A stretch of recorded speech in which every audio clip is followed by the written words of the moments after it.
উস্তুনে হান্নানা একটা খেজুর গাছের নাম, যাকে ধরে খুতবা দিতেন রসুলে আকরাম। বলেন যাকে ধরে খুতবা দিতেন রসুলে আকরাম। গাছটা নবীর বিরহে কাঁদিতে রহে, বলেন নবীর বিরহে কাঁদিতে রহে। হতবাগ হইলেন যত সাহাবাই কেরাম, হতবাগ হইলেন যত সাহাবাই কেরাম। বলে রহমতে আলম নবী আকরাম, রহমতে আলম নবী আকরাম। সাহাবীরা আতর বানায় ওই নবীজির গাম। বলেন সাহাবীরা আতর বানায়। জবান জবান খুলে নবীজি মোহাব্বত করুন তো। সাহাবীরা মরুভূমিতে বিশ্ব নবীজি মা মা বইলা কান্দে, মারে কি হয়েছে একটু বলো। আমেনা ডাক দিন কয় বাবা, জন্মের মতো মা ডাইকা নাও, আর কোনোদিন মা ডাকতে পারি। কিছুক্ষণ পর আমার আল্লাহ ডাক দিয়ে কয় আজরাইল আর দেরি করিস না, সারা জীবনের জন্য আমার বন্ধুকে এতিম বানায় দে। যেই নবীকে সৃষ্টি না করলে আসমান জমির কিছুই সৃষ্টি হতো না। ওই নবীজির বাবা জন্মের আগেই দুনিয়ার জমিন থেকে বিদায় হয়ে গেছে। জন্মের 6 বছর পর মাকেও হারাইছি। মরুভূমিতে কেউ নাই, মার বুকে শুইয়া নবীজি কান্দে, মারে কারে আর মা বইলা ডাকবো। বাবার আদর কোরগনি পাই নাই, মা আজকে আমার সারা জীবনের জন্য এতিম বানায় তুমিও চলে গেলা। মরুভূমিতে মার বুকে শুইয়া নবীজি কান্দে আর বলে রাত্র যখন গভীর হবে আমি কার বুকে জড়াইয়া ঘুমাব। মা কারে বুকে জড়ায় আমি ঘুমাবো, কারে দইরা ঘুমাবো, কে আমার আদর করবে। উম্মে আইমান ডাক দিয়ে কয় মুহাম্মদ আমরা মক্কায় চলে যাই। মুসলমান ভাইয়ের আমার বিশ্ব নবীজির মাত্র 6 বছর মরুভূমিতে মাটি খনন করে মার লাশটা ওই মরুভূমিতে রাখছে। মার কাফনের কাপড় খুইলা জীবনের শেষ চেহারাটা দেখছে। মার চোখে সুরমা লাগানো ছিল। নবীজি ওই অবস্থায় মাকে মরুভূমিতে কবর দিয়া চলে আসলো। আল্লাহর কুদরতি পার্লামেন্টে যখন সিদ্ধান্ত হয়ে গেল আমার আপনার নবী রহমাতুল লিল আলামিনকে দুনিয়ার জমিনে পাঠাবে, আসমানবাসী আল্লাহর কাছে অ্যাপ্লিকেশন জমা দিয়ে বলে আল্লাহ নবীজিকে আমাদের মাঝে পাঠান, নবীজির ছোঁয়া পাইয়া ধন্য হয়ে যাব। সুবহানাল্লাহ। জমিনবাসী আল্লাহর কাছে অ্যাপ্লিকেশন জমা দিয়ে বলে আল্লাহ নবীজিকে আমাদের মাঝে পাঠান, নবীজির ছোঁয়া পাইয়া আমরা ধন্য হয়ে যাব। রাত আল্লাহর কাছে অ্যাপ্লিকেশন জমা দিয়ে বলে আল্লাহ আমার অংশে নবীজিকে পাঠান, নবীজি ছোঁয়া পাইয়া আমি ধন্য হয়ে যাব। দিন আল্লাহর কাছে দরখাস্ত দিলেন আল্লাহ নবীজিকে আমার অংশে পাঠান, নবীজির ছোঁয়া পাইয়া আমি ধন্য হয়ে যাব। আসমানের মালিক রব্বি করিম ডাক দিয়ে কয় ও আসমানবাসী তোদের দোয়া মঞ্জুর, ও জমিনবাসী তোদের দোয়া মঞ্জুর। রাত্রে তোর দোয়া মঞ্জুর, দিন তোর দোয়া মঞ্জুর। জোরে কোন সুবহানাল্লাহ। আমার আপনার নবী রাহমাতুল লিল আলামিন কেমন একটা সময় পৃথিবীর জমিনে পাঠাইছেন বাবা, সিরাত গ্রন্থগুলোর মাঝে আসছে ওই সময়টা ছিল না রাত না দিন, ওই সময়টা ছিল সুবে সাদেকের সময়। আমার আপনার নবী রাহমাতুল লিল আলামিনকে পৃথিবীর জমিনে পাঠায় দিলেন কে? আরো আওয়াজ দিয়ে বলেন কে? জমিনবাসী ভাইয়া বড় খুশি। নবীজির মা আমেনা ডাক দিয়ে কয়, আল্লাহু আকবার, আমি দেখলাম আমার ঘরটা অন্ধকার অন্ধকার অন্ধকার। আমার কলিজার টুকরা সন্তান মুহাম্মদ যখন পৃথিবীর জমিন আসছে, মুহূর্তের ভিতরে আমার অন্ধকার ঘরটা আলোয় আলোকিত হয়ে গেছে। শুধু তাই না, উম্মে আইমান ডাক দিয়ে কয়, আমি তাকায় দেখি আসমান থেকে লক্ষ লক্ষ কোটি কোটি তারকারাজি আয়েশা আমেনার ঘরে মুহাম্মাদের সামনে সিজদা দিতেছে। ও মুসলমান ভাইরা আমার, নবীজির মা আমেনার ডাক দিয়ে অন্যান্য মহিলাদের পেটে যখন বাচ্চা চলে আসে, পেটটা উঁচু হয়ে যায়, লজ্জায় কারো বাসায় যাইতে পারে না, ঠিক মতো খাবার খাইতে পারে না, খাবারের রুচি কমে যায়। আমার কলিজার টুকরা সন্তান মুহাম্মদ যখন আমার পেটে আসছে, আমার পেটটা উঁচু হয় নাই, খাবার রুচিও কমে নাই। আল্লাহু আকবার। আমেনা বলে, আগে এক প্লেট খাইতাম, মুহাম্মদ যখন আমার পেটে আসছে আমি এখন 2 প্লেট খাই। সুবহানাল্লাহ কয় না? দেখবেন সাধারণ মহিলাদের পেটে যখন বাচ্চা আসে ঠিক মতো খাবার খাইতে পারে না, তাদের মাথার মেজাজও একটু গরম থাকে, কেউ তাদের সাথে কথাও বলতে পারে না, ঠিক মতো কাজও করতে পারে না। আমেনা বলেন, আমার কলিজার টুকরা সন্তান মুহাম্মদ যখন আমার পেটে আসছে, আমি একটু অনুভব করতে পারি নাই যে আমার পেটে একটা বাচ্চা আছে, আমি ওপেনে আগের মতো চলতেছি, আমার কোনো কষ্ট হয় নাই। আল্লাহু আকবার। আমেনা বলেন, যখন বাচ্চা দুনিয়ার জমিনে আসে, সাধারণ মহিলাদের তাদের জিহ্বাটা বের হয়ে যায়, রক্ত ঝরে। আমার কলিজার টুকরা সন্তান মুহাম্মদকে যখন আমি জন্ম দিয়েছি, আল্লাহু আকবার, একটুও টের আমি আমেনায় পাই নাই। আরো জোরে কম।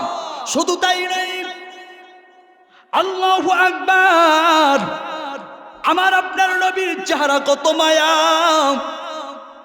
নবীজির দাদা আব্দুল মুত্তালিব বলে, আমি শুনেছি আমার কলিজার টুকরার নাতি মুহাম্মদ পৃথিবীর জমিনে এসেছে। আব্দুল মুত্তালিব দৌড়াইসা ডাক দিয়ে কয়, আমেনা রে, আমার নাতি মুহাম্মদ কই, আমার কোলে দাও। আমি আমার নাতি মুহাম্মদ রে যখন কোলে নিলাম, আল্লাহু আকবার, একবার আকাশের পূর্ণিমার চাঁদের দিকে তাকাই, আর একবার আমি নাতি মুহাম্মদের দিকে তাকাই, আর একবার আকাশের পূর্ণিমার চাঁদের দিকে তাকাই, আর একবার আমি নাতি মুহাম্মদের দিকে তাকাই। আল্লাহু আকবার, আকাশের পূর্ণিমার চাঁদের চাইতে হাজার হাজার গুণ সুন্দর, লক্ষ লক্ষ কোটি সুন্দর আমার মুহাম্মদ। চিল্লে বলা যাবে নি সুবহানাল্লাহ? ইমামুল আউয়ালিনাল আখিরিন বাহরা সাদকা রাহমাতাল লিল আলামিন সাইয়্যিদুল কাওনাইন খাতমুল মুরসালিন আখরামুদ বাদে ফখরুল আউয়ালিন শুধু ওজুদ রাহমাতাল লিল আলামিন মসজিদে শুধু হামার রুয়ে জমিন। এই নবীজির উম্মত হতে পেরে খুশি না বেজার? আরো জোরে কন। আমার আপনার নবীর চেহারা কত বরকত, একটু ভালো করে শুনেন। আমার আপনার নবীর আগে একজন নবী ছিল, হযরতে ইউসুফ পয়গম্বর। নাম শুনছেন? ইউসুফ পয়গম্বরের চেহারাটা আল্লাহ এত সৌন্দর্য দান করেছে, আল্লাহু আকবার। ইউসুফ পয়গম্বরের চেহারা দেখে অনেক মহিলা তাদের আঙ্গুল পর্যন্ত কাইটা ফেলাইছে। আমাদের আম্মা জান হযরত আয়েশা সিদ্দিকা রাদিয়াল্লাহু তাআলা আনহা বলেন, আমার স্বামী মুহাম্মদের চেহারা এত সুন্দর, আমার স্বামী মুহাম্মদের চেহারা যদি কোনো মহিলা দেখতো, হাত রাইকা তাদের কলিজা পর্যন্ত কাইটা ফেলাই। ইউসুফ পয়গম্বরের চেহারায় কত বরকত, কেউ একদিন না 2 দিন না, কেউ যদি 3 দিনের ক্ষুধা নিয়া ইউসুফ পয়গাম্বরের দরবারে যাইতো, ইউসুফ পয়গাম্বরের বরকতি চেহারা দেখার সাথে সাথে 3 দিনের ক্ষুধা নিবারণ হয়ে যাইত। আর আপনার নবী রাহমাতুল লিল আলামিনের চেহারায় কত বরকত, কত মায়া। 1 দিন না, 2 দিন না, 3 দিন না, 4 দিন না, মুফাসসিরিন কিরাম তাফসীরের কিতাবের মাঝে লেখেন আবার আপনার নবী রাহমাতুল লিল আলামিনের চেহারায় এত বরকত, কেউ যদি 7 দিনের ক্ষুধা নিয়া রাহমাতুল লিল আলামিনের সুন্দর চেহারা দেখতো, সাথে সাথে 7 দিনের ক্ষুধা নিবারণ হয়ে যায়। নবীজির 2 জুল্লাতি হাসান হুসাইন বলেন, আমাদের ঘরের চুলায় যখন কোনো আগুন জ্বলতো না, আমরা যখন গলা কাটা মুরগির মতো ছটফট করতাম, বুঝতে পারতাম আমাদের ঘরে আগুন যেহেতু জ্বলে না, তাহলে বোঝা গেল খাবার নাই। মারে ডাক দিয়ে বলতাম, মাগো একটু আমাদের 2 ভাইকে কোলে লইয়া নানার বাড়ি যাইতে পারবানি? মা যখন আমাদের 2 ভাইকে কোলে লইয়া নানার বাড়ি যাইতো, নানার বরকতি চেহারা দেখার সাথে সাথে মুহূর্তের ভিতরে আমাদের 2 ভাইয়ের খাবার নিবারণ হয়ে যাইত। এত সুন্দর নবীজি, এত চমৎকার। এই নবীজির চরিত্র কেমন ছিল? ইন্নাকা লাআলা খুলুকিন আযীম। আল্লাহ রাব্বুল আলামিন বলে, নবী গো আপনার চরিত্র এত সুন্দর। বিশ্ব নবীজির চরিত্র দেখে অনেক বেঈমান কালিমা পড়ে মুসলমান হয়ে গেছে। আপনারা জানেন ইহুদির বাসায় কাজ করতেছে, কূপে একটা বালতি পড়ে গেছে। ওই ইহুদি আয়েশা রাসূল করিম সাল্লাল্লাহু আলাইহি ওয়াসাল্লামকে চিনতে পারেন নাই। আয়েশা জোরে একটা চবাগাট করলো, থাপ্পড় মেরে দিল। এইভাবে হাত 2টা গুচায়া বললেন, বাপজান আপনি যে আমাকে থাপ্পড় মেরেছেন, আপনার হাতে কি ব্যথা পাইছে? সুবহানাল্লাহ, আর জোরে কর। ইচ্ছা করলে নবীজি একটা থাপ্পড় মারলে সে কয় হাত দিয়া দূরে পড়তো হিসাব নাই। কিন্তু রাসূল করিম সাল্লাল্লাহু আলাইহি ওয়াসাল্লামের চরিত্র কেমন ছিল? বিশ্ব নবীজি তার হাতটা মালিশ করে দিয়া বলতেছে, বাবা আপনি কি ব্যথা পাইছেন? ওই কাফের নবীজির চরিত্র দেখে সেখানে কালিমা পড়ে মুসলমান হয়ে গেছে। আরে নবীজি হুজরাখানার পাশে 2 জন ইহুদি খ্রিস্টান, তারা মুসাফির হিসাবে আসছে। মুসাফিরদেরকে কদর করা, সম্মান করা এটা শরীয়ত, সম্মান করা রাসূলের সুন্নাহ। তো আসছে, রাসূল তাদেরকে জায়গা করেছে। কেউ যদি হিন্দু মানুষ যদি আমগো বাসায় আসে, আমরা জায়গা দেবনি। বিশ্ব নবীজি 2 জন ইহুদিকে তারা বাসায় জায়গা দিলেন। পরের দিন রাসূল ফজরের নামাজ পড়ে উঠা দেখে 2টায় কাম সারছে, পায়খানা প্রস্রাব করে পুরা বিছনা মেঝে সব মা খাইলেছে। নবীজি একটু গালমন্দ করেন নাই, বকাঝোকা করেন নাই, বলছেন মনে হয় রাত্রে খাবারটা একটু, আল্লাহু আকবার বলতেন না, একটু রাত্রে খাবারটা মনে একটু হয়ে গেছে, এই জন্য পেট খারাপ হয়ে গেছে। রাসূল নিজের হাতে এই কাফেরদের পায়খানা পরিষ্কার করেছেন। এই নবীজির উম্মত, নবীজির চরিত্র কেমন আর আমাদের চরিত্র কেমন? আমাদের চরিত্র দেখে আজকে দেখা যায় হিন্দুরা অনেক দূরে, ঠিক না ব্যাঠি, অনেক দূরে, অথচ বিশ্ব নবীজির চরিত্র দেখে বেঈমানেরা কালিমা পড়ে মুসলমান হয়ে গেছে। ও মুসলমান, আমাদের চরিত্র কেমন? আজকে আমাদের চরিত্র এমন, ওই যে বলছি, কেউ যদি আমাদের কাছে আমানত দেয়, আমানতের খেয়ানত হয় কি হয় না? বিশ্ব নবীজি কখনো আমানতের খেয়ানত করতো না। আল্লাহ রাসূল সাল্লাল্লাহু আলাইহি ওয়াসাল্লামকে কাফেররা উপাধি দিয়েছে আল আমিন। আল আমিন শব্দের অর্থ কি? বিশ্বস্ত কি? বিশ্ব নবীজি আমানতের খেয়ানত করে নাই। কেউ যদি 1000 টাকা দিত, 1 মাস পরে যদি বলতো মুহাম্মদ তোমার কাছে না 1000 টাকা দিয়েছি দাও, আবার হুবাহুব 1000 টাকা দিয়ে দিত। ও মুসলমান, এখন যদি কেউ আমাদের কাছে 1000 টাকা দেয়, আমাদের কাছ থেকে নিতে গেলে পায়ের জুতার তরিক হয়ে যাইবে, ঠিক না? এই তো আমাদের চরিত্র। নবীজি যেদিন মক্কা ছেড়ে মদিনায় চলে যাইবেন, আল্লাহু আকবার, নবীজির জামাতা হযরত আলীকে ডাক দিয়ে বলে, আলী এই যে কাফেরদের আমানতগুলো সাবধান, কোন আমানতকারীর যেন আমানতের খেয়ানত না হয়, যথা সময় তাদের কাছে আমানত দিয়া দিবা। আলী ডাক দিয়ে কই, নবী গো তারা তো আপনার শত্রু। বলে শত্রু হয়েছে, কি হয়েছে? কিন্তু এই আমানত কিয়ামতের ময়দানে আল্লাহর কাঠ করে আমার দাঁড়াতে হবে। কুল্লুকুম, আমি যদি আমানত খেয়ানত করে থাকি হাসরের ময়দানে আল্লাহর কাছে জবাবদিহিতা করতে সাবধান, আমানতের খেয়ানত যেন না হয়। এই আমানতগুলো যথাসময়ে প্রত্যেকটা কাফেরের কাছে পৌঁছাই দিবা। জোরে কোন সুবহানাল্লাহ। নবীজির চরিত্র দেখাম অত বেঈমান কালিমা পয়রা মুসলমান হয়ে গেছে। আল্লাহু আকবার। উস্তুনে হান্নানের একটা গাছের নাম শুনছেন, খেজুর গাছ। বিশ্ব নবীজি সাল্লাল্লাহু আলাইহি ওয়াসাল্লাম ওই খেজুর গাছে হেলান দিয়া খুতবা দিতেন, মরা খেজুর গাছ। একজন মহিলা ঈশা ডাক দিয়ে কই, নবী গো, এখন যুগ একটু পরিবর্তন হইছে, আল্লাহ আমারে তৌফিক দান করেছে, একটা কাঠের মিম্বার বানায় দে। রাসূল বলেন ঠিক আছে, একটা কাঠের মিম্বার বানায় দাও।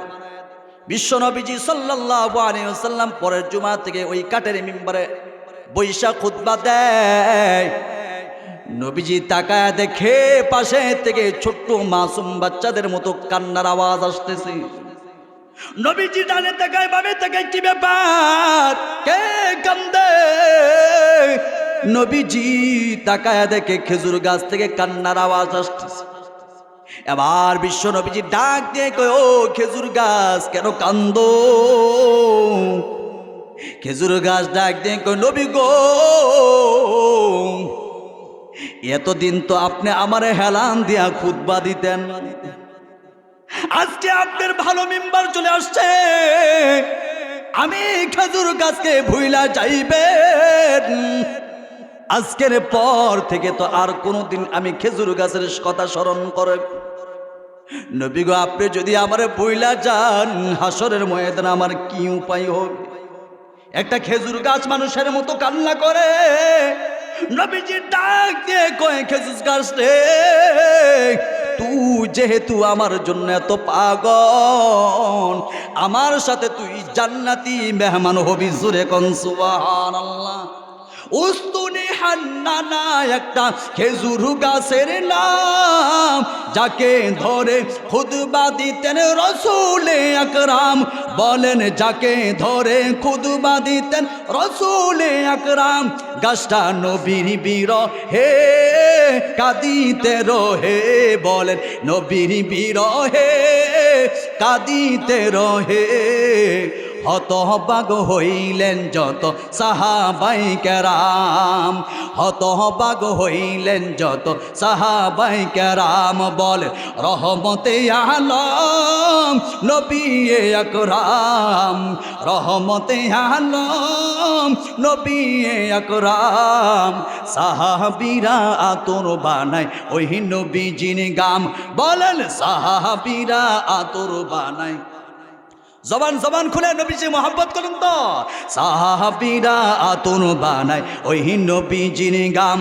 আহা, সাহাবীরা আতর বানায়। শোনো মানো জানো কেমন আমার নবীজি, যাহার পাগল চন্দ্র সূর্য তারকারাজি। আহা, যাহার পাগল চন্দ্র সূর্য তারকারাজি।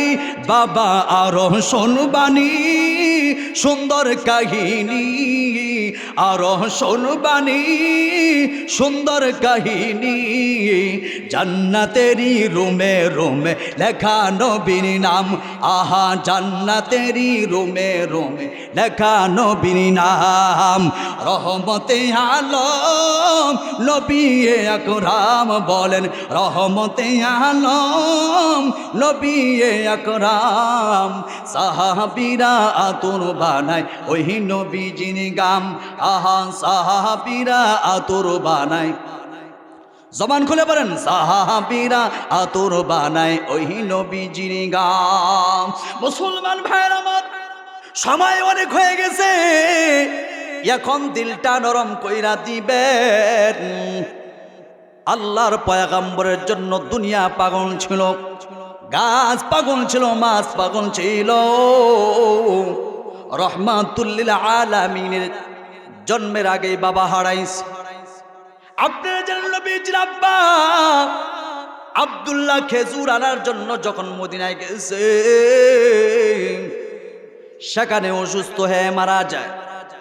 জন্মের 6 বছর পর নবীজির মাও হারাইছে।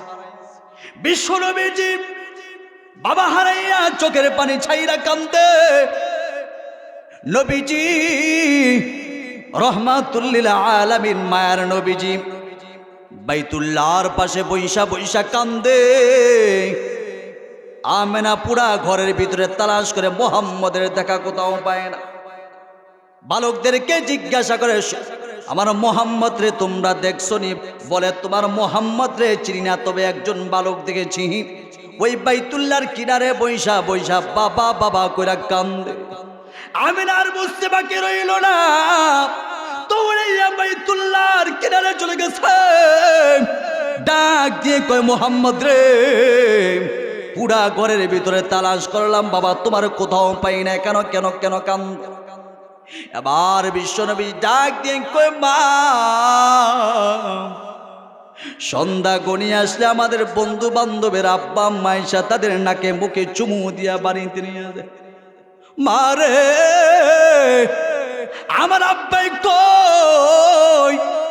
আমার কি মনে চায় না আমার আব্বার কোলে উঠতে? আমার আব্বা আমাকে সন্তান বলে ডাক দিবে, আমি আমার আব্বার নাকে মুখে চুমু দিব। আমার কি মনে চায় না? নবীজির চোখের পানি আমেনা সহ্য করতে পারে না। মোহাম্মদ রে কোলে নিয়ে দাদার কাছে নিয়ে গেলেন। ও শ্বশুর আব্বা, আপনার নাতি মোহাম্মদ রে একটু সান্ত্বনা দেন, কেন কান্দে? বলে, তার আব্বার জন্য। বলে, তুমি মা হইয়া তোমার সন্তানকে সান্ত্বনা দিতে পারো না, আমি দাদা হইয়া কেমনে সান্ত্বনা দিব? যাও, পারমিশন দিলাম, যাও তার আব্বার কবরটা দেখায় নিয়ে আস। মুসলমান ভাইরা আমার দিলটা নরম কইরা দিবেন। বিশ্বনবীজিকে নিয়া, উম্মে আইমানকে নিয়া, বিশ্বনবীজিকে নিয়া যখন মদিনায় চলে গেলেন, নবীজির আব্বা আব্দুল্লাহর কবরের সামনে গিয়া ঘোড়াটা থেমে যায়, বাহনটা থেমে যায়। আমেনা ডাক দিয়ে কয়, মোহাম্মদ, ওই যে উঁচু জায়গাটা দেখতেছো, ওই জায়গায় তোর আব্বা ঘুমায় আছে। রহমাতুল লিল আলামিন আর চোখের পানি ধরে রাখতে পারলেন না। ডাক দিয়ে কয়, মা, তুমি বলেছো আমার আব্বাই মদিনায় আইছে। বিশ্বনবীজি আব্বার কবরের কিনারে দাঁড়াইয়া আব্বার ডাক দিয়ে কয়, আব্বা তাকায়া দেখো, তোমার কলিজার টুকরা মুহাম্মদ আস। আব্বা, একটা বারের জন্য তুমি আমারে কোলে নাও। মুসলমান ভাইয়ের আমার, কবর থেকে আব্দুল্লাহ ডাক দিয়ে কয়, আল্লাহ, আমার কলিজার টুকরা সন্তান মুহাম্মদ আইছে। একটা মুহূর্তের জন্য কবরটা ভাঙা দেন, আমি আমার কলিজার টুকরা সন্তান মুহাম্মদ রে একটা মিনিটের জন্য কোলে নিই। আল্লাহ ডাক দিয়ে কয়, আব্দুল্লাহ, কবর থেকে ছটফট করিস না, যদি একটা মুহূর্তের জন্য তোরে বের কইরা দে, পুরা পৃথিবীটা কিয়ামত হয়ে যাবে। এদিক দিয়ে আমেনা ডাক দিয়ে কয়, মোহাম্মদ, তোর আব্বা পাশানি হৃদয়, চল আবার আমরা মক্কায় চলে যাই। মোহাম্মদ নিয়ে যখন মক্কার পথে রওনা দিয়েছেন, পথের মধ্যে আমেনার পুরা শরীরে জ্বর হয়ে গেল। এবার ডাক দিয়ে কয়, মোহাম্মদ, বাবা বিছানা করে দে, আমার শরীর অসুস্থ হয়ে গেছে। আমেনা করুণ কণ্ঠে ডাক দিয়ে কয়, মুহাম্মদ, আর মনে হয় আমি বেঁচে থাকবো না, আজকের রাত মনে হয় আমার জীবনের শেষ রাত, মরুভূমিতে কেউ নাই। আমেনা ডাক দিয়ে কয়, মুহাম্মদ, জনমের মতো মা ডাইকা ল, আর মনে হয় এই মার চেহারাটা দেখবি না। মরুভূমিতে বিশ্বনবী যে মা মা বলে কান্দে, মারে কি হয়েছে একটু বলো। আমেনা ডাক দিয়ে কয়, বাবা, জনমের মতো মা ডাইকাল, আর কোনোদিন মা ডাকতে পারেনি। কিছুক্ষণ পর আমার আল্লাহ ডাক দিয়ে কয়, আজরাইল আর দেরি করিস না, সারা জীবনের জন্য আমার বন্ধুকে এতিম বানায় দে। যেই নবীকে সৃষ্টি না করলে আসমান জমির কিছুই সৃষ্টি হতো না, ওই নবীজির বাবা জন্মের আগেই দুনিয়ার জমিন থেকে বিদায় হয়ে গেছে। জন্মের 6 বছর পর মাকেও হারাইছি, মরুভূমিতে কেউ নাই। মার বুকে শুইয়া নবীজি কান্দে, মারে কারে আর মা বইলা ডাকবো, বাবার আদর কোরগনি পাই নাই। মা আজকে আমার সারা জীবনের জন্য এতিম বানায় তুমিও চলে গেলা। মরুভূমিতে মার বুকে শুইয়া নবীজি কান্দে আর বলে, রাত্র যখন গভীর হবে আমি কার বুকে জড়াইয়া ঘুমাবো? মা কারে বুকে জড়ায় আমি ঘুমাবো? কারে দইরা ঘুমাবো? কে আমার আদর করবে? উম্মে আইমান ডাক দিয়ে কয়, মুহাম্মদ আমরা মক্কায় চলে যাই। মুসলমান ভাইয়ের আমার, বিশ্ব নবীজির মাত্র 6 বছর মরুভূমিতে মাটি খনন করে মার লাশটা ওই মরুভূমিতে রাখছে। মার কাফনের কাপড় খুইলা জীবনের শেষ চেহারাটা দেখছে। মার চোখে সুরমা লাগানো ছিল। নবীজি ওই অবস্থায় মাকে মরুভূমিতে কবর দিয়া চলে আসলো।